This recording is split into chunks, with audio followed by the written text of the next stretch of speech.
Hi, and welcome back to our sixth pre-recorded lesson. Today we're going to talk about ways that we can make our Jewish history, Jewish culture, and Jewish holiday lessons come alive a little bit more using some of the online tools available. Pesach is just around the corner, and most of us are using our class time these days to talk about these subjects. So we're going to take a look today at some of the resources that may be able to help us deliver this information to our students, and hopefully will enable our students to retain the information as well. We're also going to look at a fantastic web-based activity that you can do with your students called a webquest. We're going to start to talk about webquests in this lesson, and we'll continue our conversation on webquests during next week's live lesson as well. So enjoy, and look forward to seeing everybody next week. Take care. Okay. Today we're going to talk about making Jewish culture come alive. We all know, we've seen in previous weeks' lessons, all the different resources that we can obtain from the internet and from our online environment.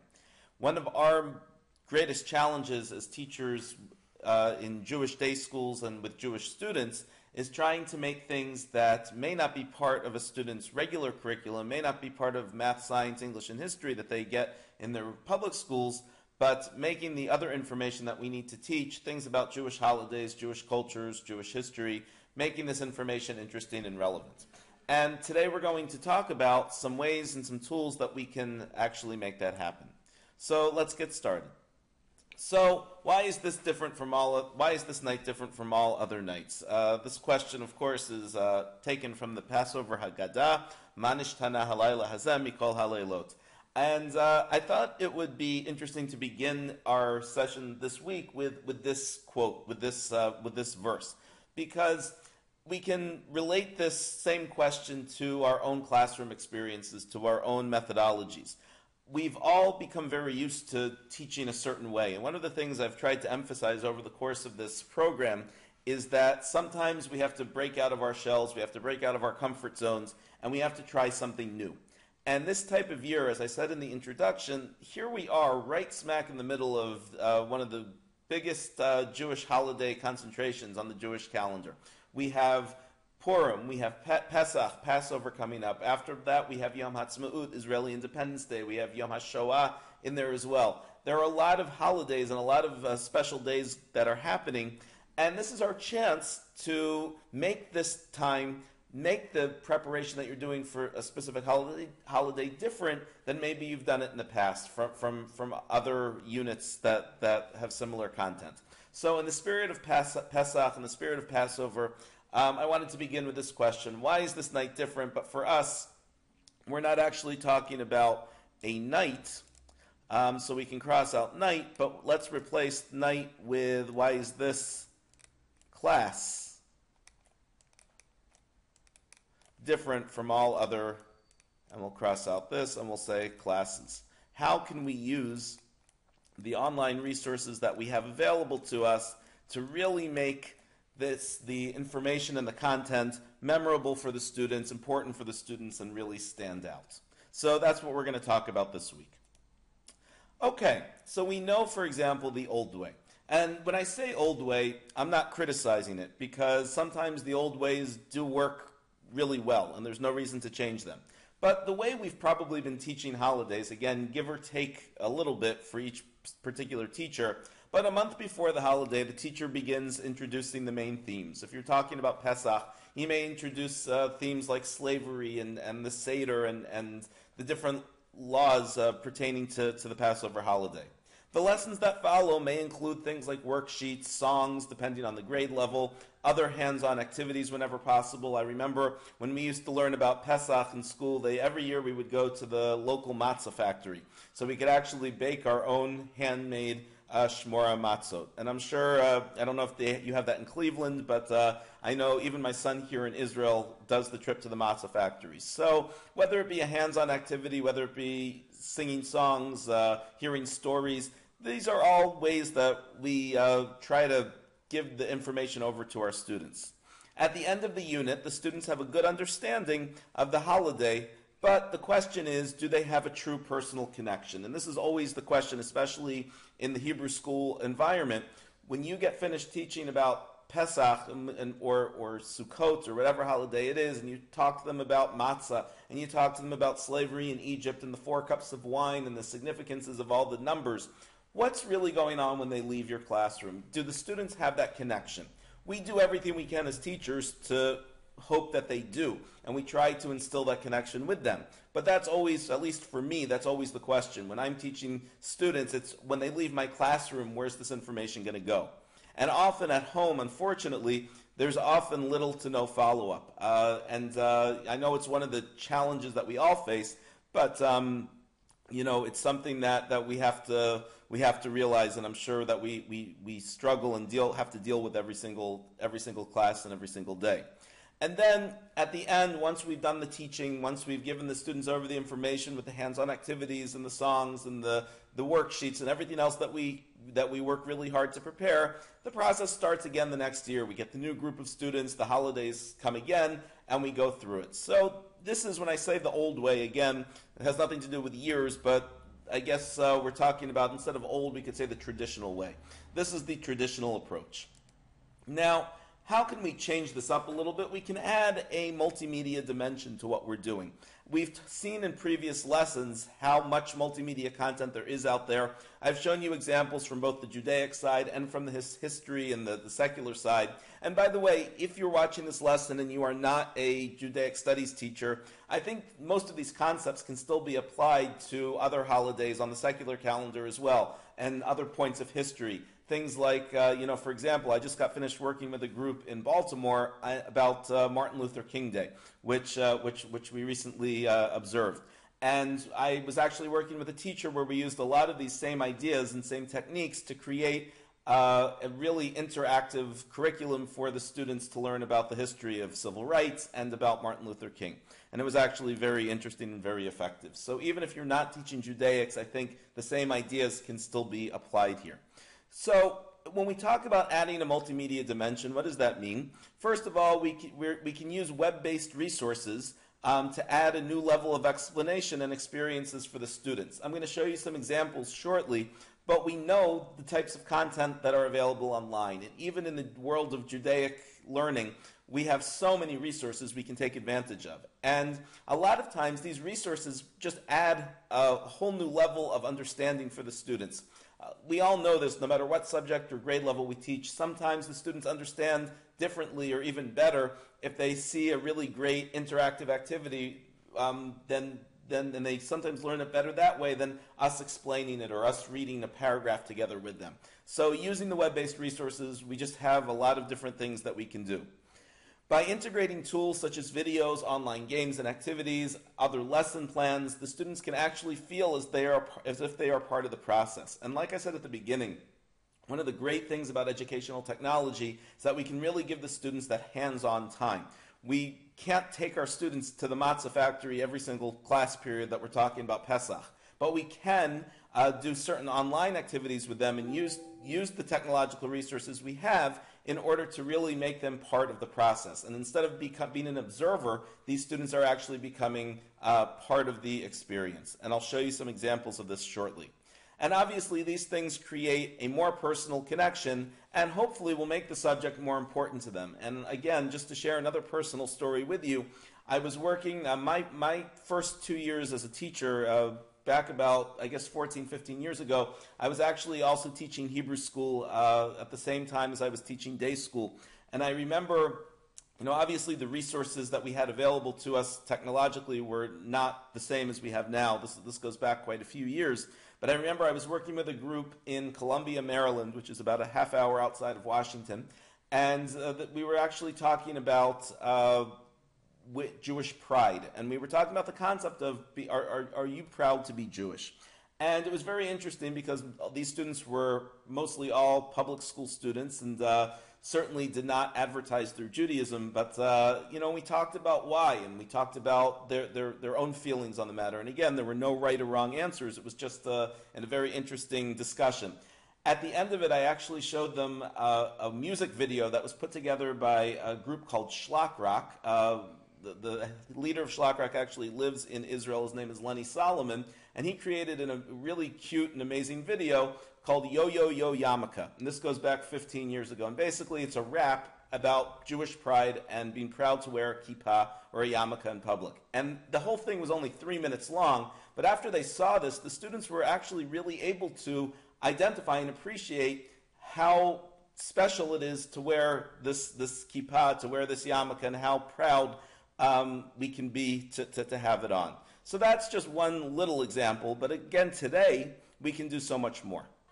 So, of course, I'm not suggesting that we get rid of all the teaching and we just show our students videos, but it's amazing to see how much these multimedia programs and these multimedia ideas can actually have a positive impact on our students. And the Yo Yo Yo Yarmulke video is just one example. Because the students actually got to see it, got to sing it, and got to feel it, it actually was something that stuck in their minds and went home with them. So now, of course, we can do so much more. And for Pesach, for example, I'll show you in a minute, there are so many games that the students can play, so many activities that they can do online, that these are things that hopefully they can take with them even once they leave the classroom. Okay. Let's take a look at some examples. Again, as I always tell you, these are certainly not all of the resources out there. These are just a few examples. There are different examples here for different age groups. Obviously, if you teach high school students, you're going to be looking for different things than if you teach middle school students. But what I want to do is just show you a couple of ideas. And again, like I always say, I'm going to show you 2 or 3 of these right now, and then you can take a look at the rest of these on your own. Again, this presentation is available on our website, and you can have the links available right to you. So let's begin with the first one, cojs.org. cojs.org is also known as jewishhistory.com, and this is a fantastic, fantastic resource for older students, I'd say middle school and high school, and you can see the description here. It was founded in mid-2004 by George S. Blumenthal, and basically what they try to do is make all sorts of Jewish history information available to students of all ages, again, really starting, I'd say, probably in the middle school, 6th or 7th grade, and they do it in a way that really is user-friendly, interesting, and informative. You can scroll through, you can see they divided it up into several different categories: Jewish History 101, websites of interest, a lot of great links here, treasures of the Jewish past, and so on. Let's just click for our example on Jewish History 101, and you can see how they divide it up. Here on the left, we have different topics. Dead Sea Scrolls, Jews of medieval Western Christendom, Jews in the early modern world, and so on. And again, for older students, middle school and high school, this is just an incredible resource. This website uses all sorts of multimedia-rich content, videos, interactive activities that the students can click on, all sorts of different things. So I would definitely tell you and urge you to come to this website, cojs.org, click around a little bit, and if you are teaching something to do with Jewish history and Jewish culture, come and check it out, because if you incorporate this into your lesson, for example, let's click on Zionism and State of Israel, and you can see some of the topics that they list. If you incorporate some of these into your own lesson, again, this is a great way for the students to bring an interactive component to your lesson, and they really will enjoy it, and will remember the material sometimes better than if they hear it just from a regular lecture-based lesson. So this is cojs.org. The next one on our list we'll take a look at is aish.com/video, which stands for videos. Now, aish.com is a fantastic site in its own right, especially if you're working with the older student population, middle school, high school, post-high school, etc. They have fantastic resources for just about every Jewish topic you could imagine. You can see across the top of their page, they have an Ask the Rabbi feature, they have Shabbat, Holocaust, even family information, dating, Judaism 101, just so content-rich, and so many resources on aish.com. But when we're talking about Jewish culture and Jewish holidays, one of the great resources they have available is their video library. Here's one, and you can see there's a lot here for Pesach, and even Even though aish.com is really more geared towards older students, they do have information here for younger students occasionally as well, certainly with Pesach. So here's a cute video, for example, called Passover Rhapsody. It's the Exodus story set to Queen's Bohemian Rhapsody, and this is actually a really cute video.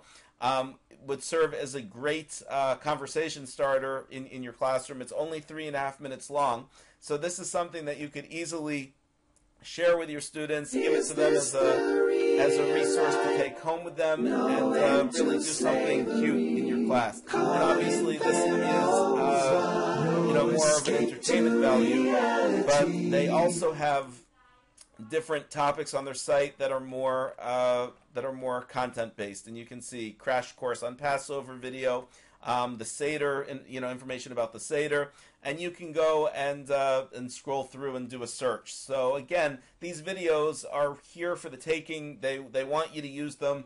Aish is a fantastic resource in general, but their video library happens to be excellent as well. Okay, so back to our list. Again, I'm not going to show you all of these. You guys can look at most of them on your own. I want to skip, just for time's sake, to the jewishmuseum.org's holiday feature page. Now, it happens to be that the jewishmuseum.org page in general is a great resource, but the reason I wanted to show you this page, the subpage in particular, is if you're teaching younger students, there are a lot of great activities here relating to the Jewish holidays. The cover right now is Pesach. Obviously that's what's on everybody's mind. So let's click inside and we can see what's available. So let's click on Passover just for our example. And we can see that it gives us a little bit of explanation, and then it says ready to have some fun. And these are all sorts of different interactive lessons you can do. This is just one, and it tells you what you can do with it. The students can actually work either at home or in their own homes, and click and play all sorts of games. Up here we have other things that they can do, Seder plate activities. The Jewish Museum's kids page is really an excellent resource. You can have a lot of fun with your students. And again, I'm not suggesting that you replace your explanation of Pesach with only web content, but these are great activities that can really be used to encourage the students to even take it beyond the classroom and to do something very interactive. The last resource we'll take a look at together is the Chabad.org site's holidays page. Now, I've mentioned the Chabad.org site in previous lessons, and I can't say enough good things about it. You'll see in a second why I like it so much for holidays. They give you so much material, so many different activities that you could bring into your classroom. So let's go take a look together. Okay, so here we are at the Chabad page's Jewish holidays subpage. And you can see it's divided up. They have content for all of the Jewish holidays here. And we'll take a look today, of course, at Passover, since, again, that's what we're thinking about right now. And you can see all the different things they have. In the multimedia library, for example, they have 353 items. They have stories, they have games, they have Passover guide. Let's click on multimedia and take a look and just see one or two examples. So these are, not only do they have Passover videos, which we'll take a look at, but they also have Passover songs. Let's click on there. And these are songs that they can listen to, and I can't tell you enough. You all know, especially if you teach younger children, the effect a good song can have on your class. And this is something that again, even if you do a song with them from the site in the classroom yourself, the fact that you can send home this link and encourage the students to sing the songs with their parents, to sing at their own Seder table, you really bring an element that you may not have had before. Let's go back and just click on the video link. And you can see all the different content that they have. You can see everything's done for kids, and it's really very well produced and well done. And that's one of the things that really makes Chabad so unique in their online content. And I've said this before, they take such care to produce really professional material, and we can see the evidence of that right here. If we go back to Passover, we'll just take a look very quickly at some of the other content they have, and you can see there are different activities, there are videos which we went over, different games that they can do, and stories, and it's just the content is really very abundant on this site. So whether you're teaching younger children, where you would obviously use this page, or even if you were teaching older children, the regular Chabad.org page also contains a lot of great information that you could use for the holidays. So there's a lot that you can do here. When we're talking about holidays, definitely take advantage of the Chabad.org website because it is a great resource. Okay, so now we've taken a look at some examples. Now let's talk about how we can take some of these materials and successfully bring them in to your classroom. Again, we're not just, because what we don't want to do, and we've mentioned this before, we don't just want to say, okay, here's a website, go look at it. That doesn't help us. The whole idea of blended learning, the whole idea of technology integration is to combine our own knowledge and our own experiences and our own expertise with the content online. So what we have to do now is successfully bring those two worlds together. These and other examples are full of great materials, but we need to select only the best and most relevant content. The sites I showed you, as well as others, the content literally could go on for years and years and years. If you sat and watched all of it, you would never get anything else done.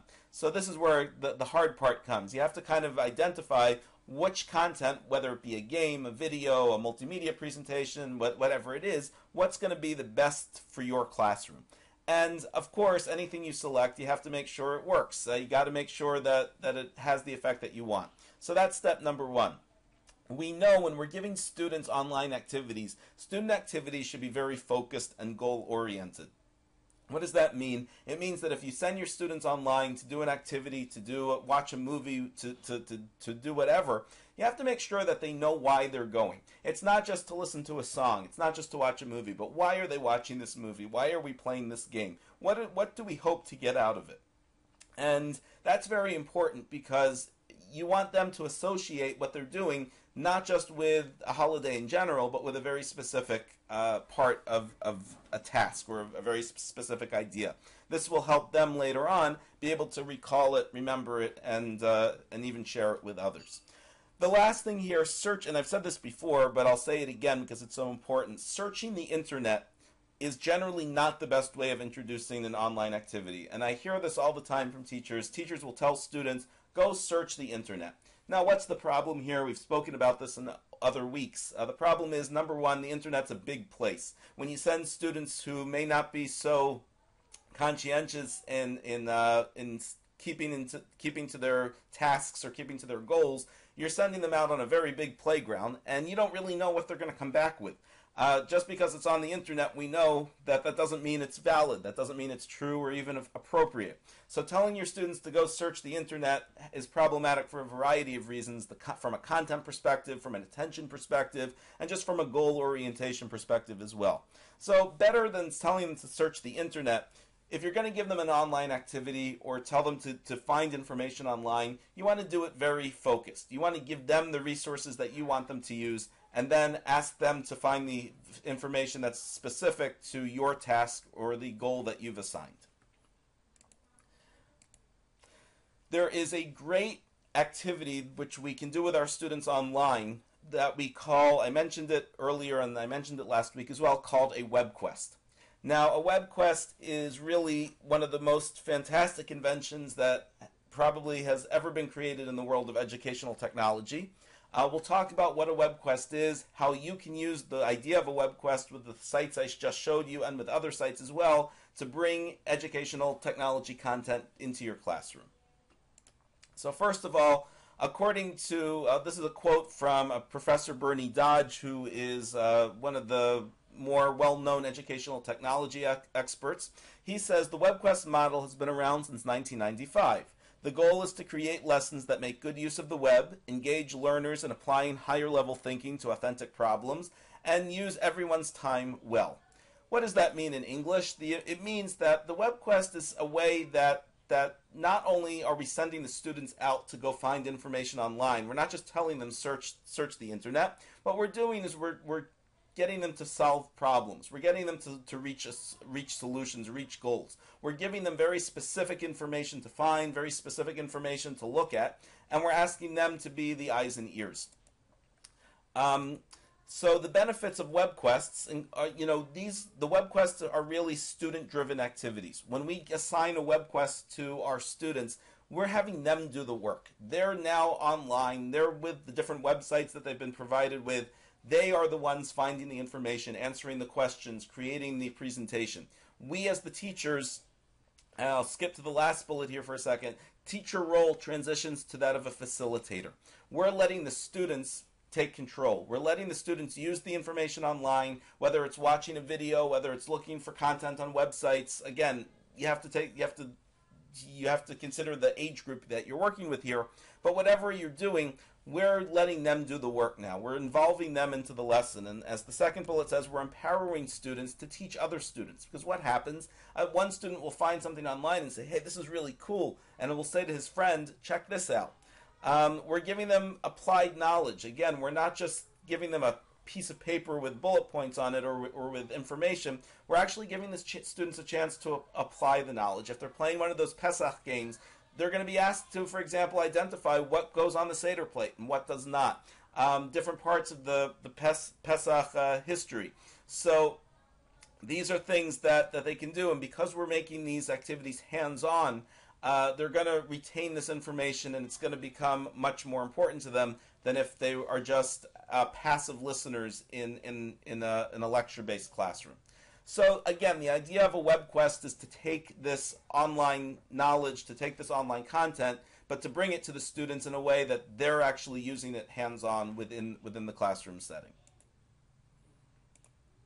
Okay, so if we want to assign our students a WebQuest, what do? How do we take the information on sites that we saw at the beginning of this presentation and transition them to WebQuest or online activities?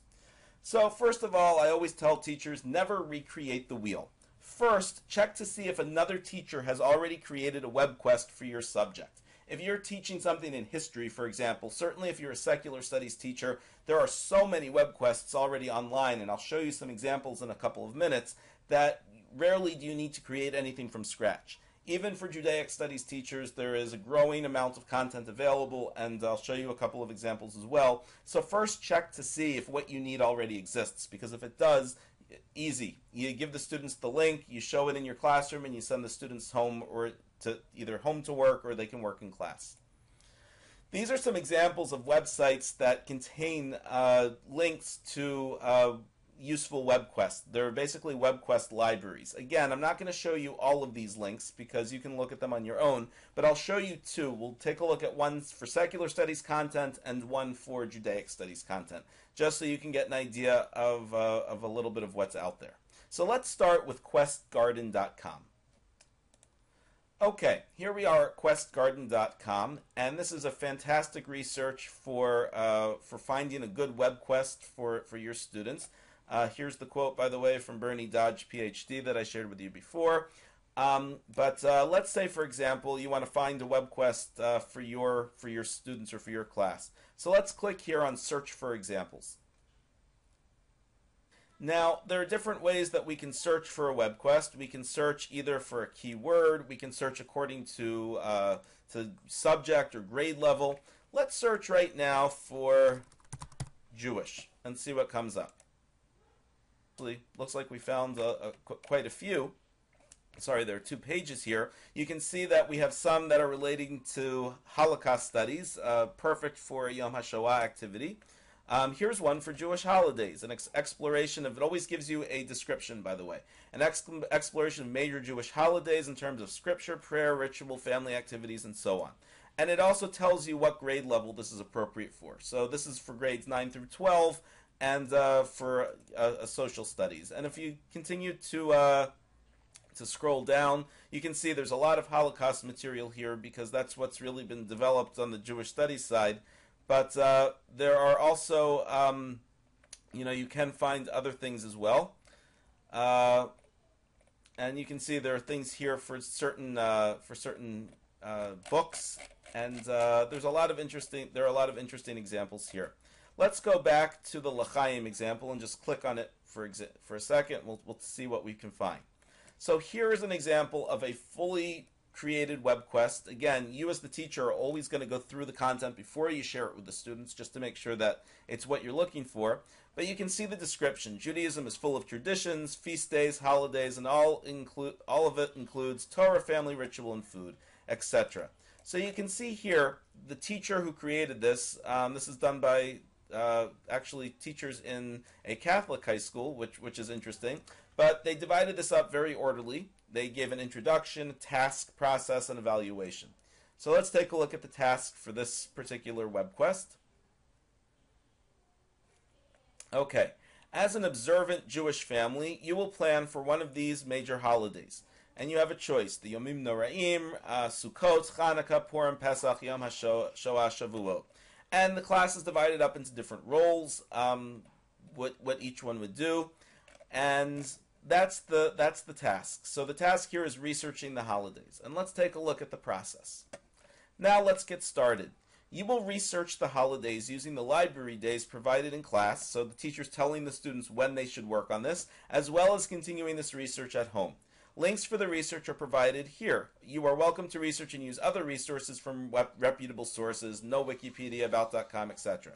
So first of all, it's interesting to point out, this teacher, and this is the correct way of doing a web quest, she gave the specific links that she wants the students to use. Like I said before, she is not telling the students to go search the internet. She's provided them with specific websites to go to find the information. Why? Because I assume that this teacher has checked these links, has checked this information, and she's comfortable with this content. And you can see, here's from Chabad. So some of the links she's using, we've seen as well. And she even says, for those of you who don't like to read information or have a difficult time, she gives video links. So this teacher did an excellent job in providing the links. Work with your family group to research the various facets of the holiday to which your family has been assigned. Think about the meaning behind the rituals, write meaningful explanations, and let some understand the Jewish experience of these holidays. So she really does a good job of giving the students what they have to do. There are very clear directions, and what this teacher has basically done is, like we said before, she has empowered the students to find the information on their own. She could have given them a lecture on each of the Jewish holidays. She could have said, let's talk about Pesach today, or let's talk about Rosh Hashanah today. And the students would have sat there, written down notes, studied for the test, and that would have been it. But now the students are actually involved in the process. So this lesson will be, I'm sure, much more effective. Let's go back to our search window, and let's just do another search this time. Let's do a search this time for subject. Let's do a search for let's say social studies, and let's do grades 3 through 5. We'll see if we can find an example of a web quest for younger students.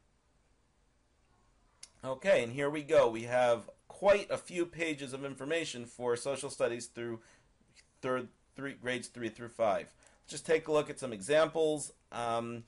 Here's one about traveling. Here's one about the solar system. We have one for energy transformation, coming of age ceremonies. Again, this one could be could possibly have some Jewish content. Civil rights. So let's click for a second, just as an example. This web quest is designed to give some information on the civil rights that led up to the Greensboro sit-in. We can see it's grades 3 through 5, social studies. Let's just click on it just to see another example. So again, the teacher here is giving a very clear introduction and about the background and what the students are looking for. And again, we have a task, a process, evaluation, and conclusion, and so on. Let's skip to the process just to see what the students have to do. You will pair. Share this means you will find a partner, and then you will research one or all of the websites listed below on the civil rights and the Greensboro sit-in.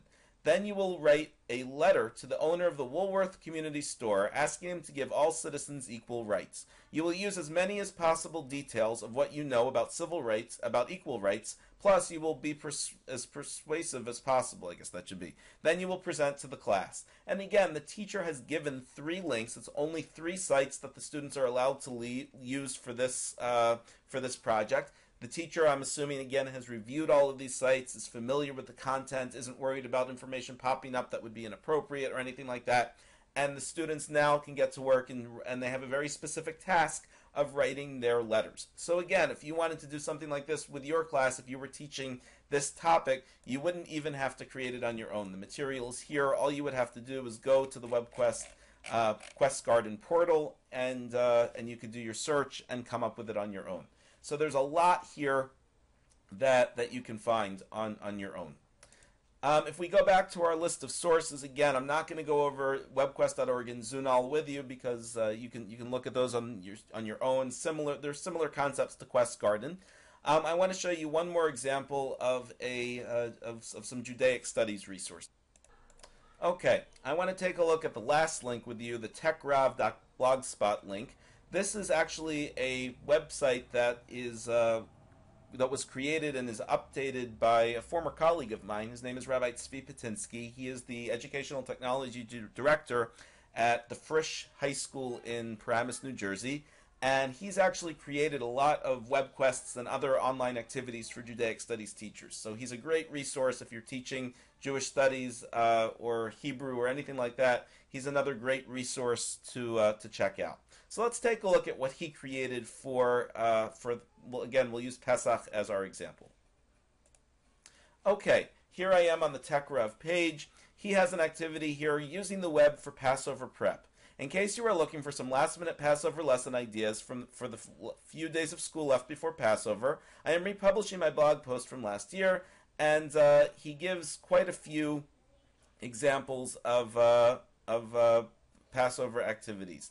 And you can read through this. Here's a web quest for Pesach also, and his material is really quite good. He does a good job of giving different links and different activities that you can do. And again, the idea here is not to give your students just search the internet and go, but to allow them to actually focus on a specific task. Here's a cute link he has: Internet Jewish World Scavenger Hunt. We'll click on that for a second.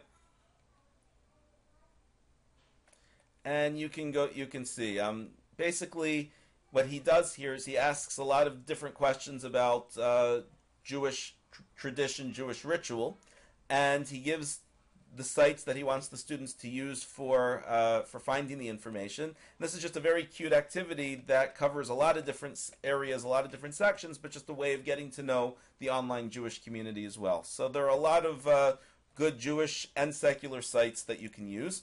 But again, like we said at the beginning of this slide, never recreate the wheel. When you're looking for ways of incorporating technology-based content into your classroom, look to see how it's been done before. Again, you don't have to take it as far as a web quest. If you just want to show your students a video or play a game online that you found, that's great also.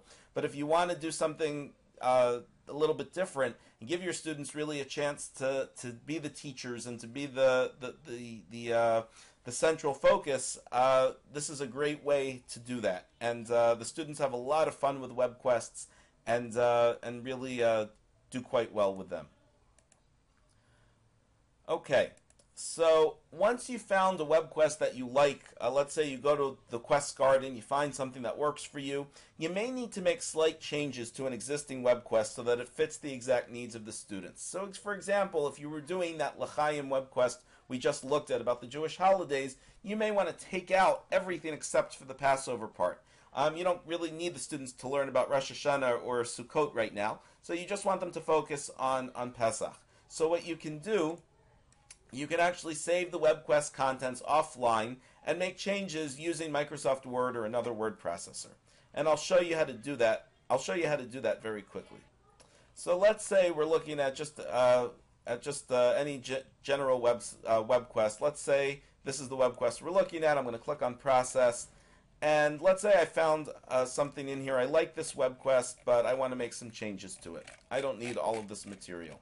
So all I need to do, I'm just going to copy all the content. I'm going to highlight it. I'm going to right-click and do Copy. And then I'm going to open up Microsoft Word.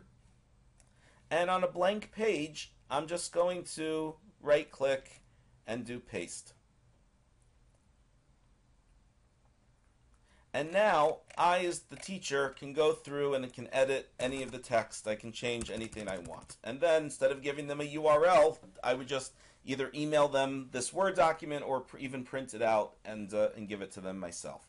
So even if a web quest is created by somebody else, or you find something online that you generally like, you can always go ahead and make edits to it. You have to do this added step of bringing it to Microsoft Word or to another word processor, but it is possible and pretty easy to do.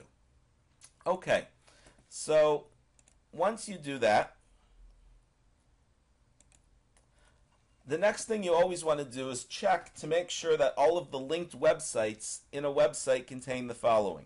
First of all, make sure they still work. If the web quest you selected is a few years old, it is possible that the links are no longer valid.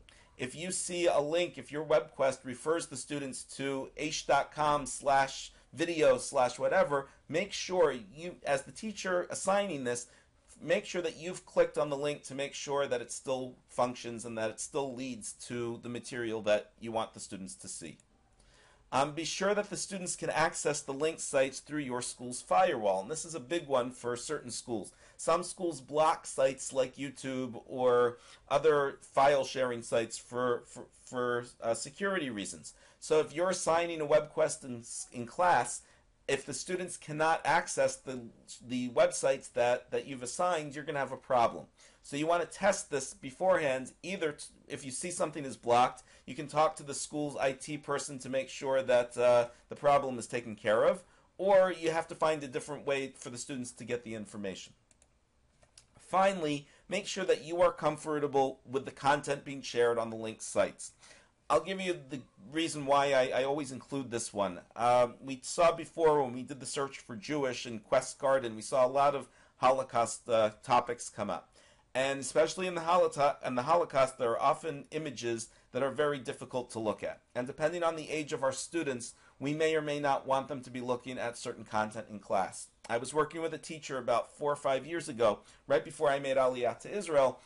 She was actually doing a Yom HaShoah project with her students, and she found a great web quest online, like similar to the way we found ours in this lesson. She liked the content, she liked the task, she said, this is perfect, I'm going to give it to the students.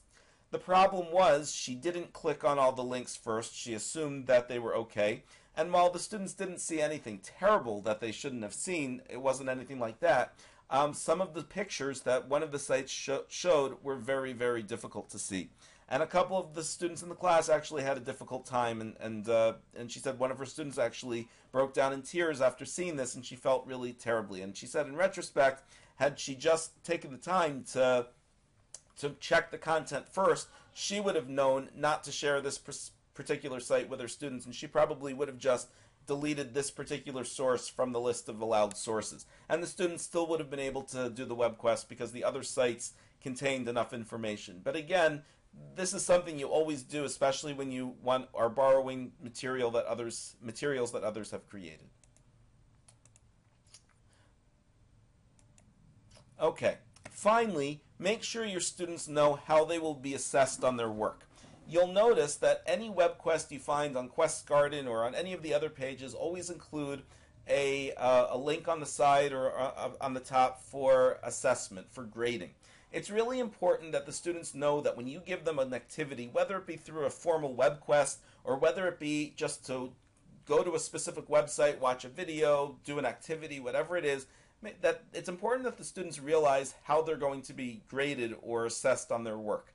When you assign internet activities, it doesn't mean you have to give them a test. It doesn't mean you have to sit there and ask them questions, but they should realize that it's not just busy work. It's not just fun. It's not just fun and games. They're actually going for a reason, and that reason may be fun. You may be giving out a prize at the end of the class. That's also okay, but they should know how they're going to be judged on how they do.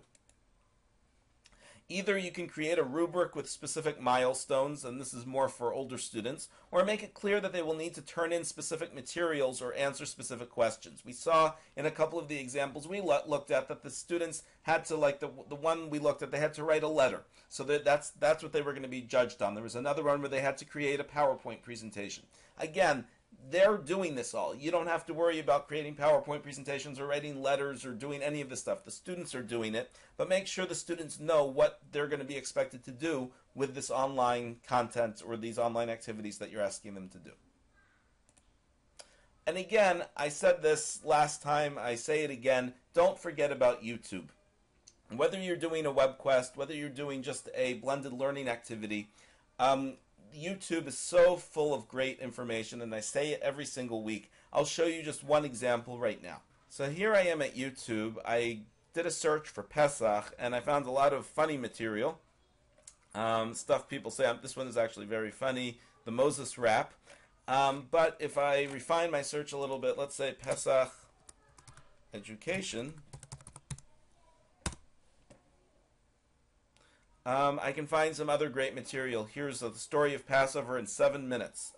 Passover Seder symbol song. Again, if you can't find what you're looking for through Chabad.org or Aish or any of the other sites, or if you just want to see what's out there, don't forget about YouTube. Again, as I say every single time, always make sure that you first review the materials. Don't just give your students YouTube links without checking them first, but there's a lot of great content here as well.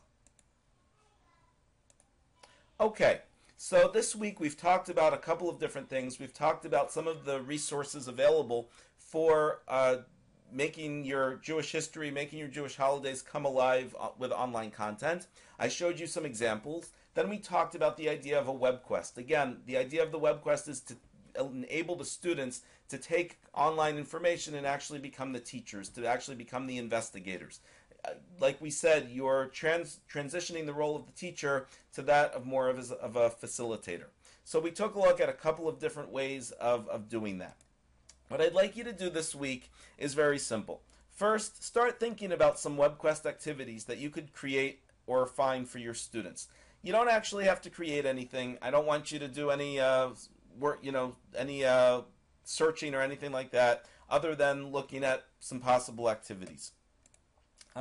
Using one of the provided links that I gave you, try to find a webquest that you may be able to adapt to your students. And again, I say adapt because, like I said before, you may find something that generally fits your needs, but you may have to change it a little bit. Or you may find something that's perfect already. You can use Google too, by the way. If you try Quest Garden or Zoomal or any of the other ones, you don't find what you're looking for. You could also try, for example, to Google Passover webquests, and you will find some other examples. Again, just always make sure that you check them out before you assign them to the students. So I want you to try to find an example of a webquest that you could use with your students. You do not need to send me anything this week because what we'll do next week when we have our live discussion together is I'll be interested in hearing about some of the things you saw, and maybe we'll even give a chance for a few of you to share your findings with the group. I just really want you this week to come with some ideas. I want you next week when we meet live, I want you to have some ideas ready to discuss about both webquests and about just bringing content into the Jewish history, Jewish culture / Jewish holidays lessons as well. So that's what I want you to do this week. Hopefully it won't take you more than 15-20 minutes to do. But again, next week we're going to be meeting together live. So I'll be really interested to hear what you've been able to find and about some of your own experiences doing some of these types of lessons as well.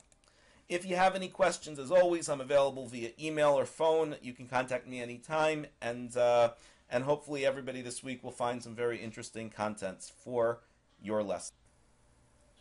Okay, in this lesson we took a look at a couple of different concepts. We saw some of the resources that were available for bringing multimedia and online content into your Jewish history and Jewish holiday classrooms. We also talked about the idea of a webquest, what it is and how it could be used with your students in your classroom. Next week when we meet live, we're going to talk about some different other applications for webquests and different ways that we can engage the students using some of these ideas. During the course of the next couple of days, I will be sending out a poll for you to select the time for the live session that works best. So hopefully everybody will be able to join us. Just a quick reminder, if you did not join us for the first live session, please make sure that you are able to join us for this and the end live session. I think you can check with Jennifer. I think the rule is, though, that you have to make sure you attend 2 out of the 3 of those to get all of the credit that you need. So if anybody has questions on that, you can speak to Jennifer at the JECC. Otherwise, if you have any questions on the content, I'm, of course, always happy to try to help you and answer your questions. So please have a great week, and I will see you all live next week. Take care.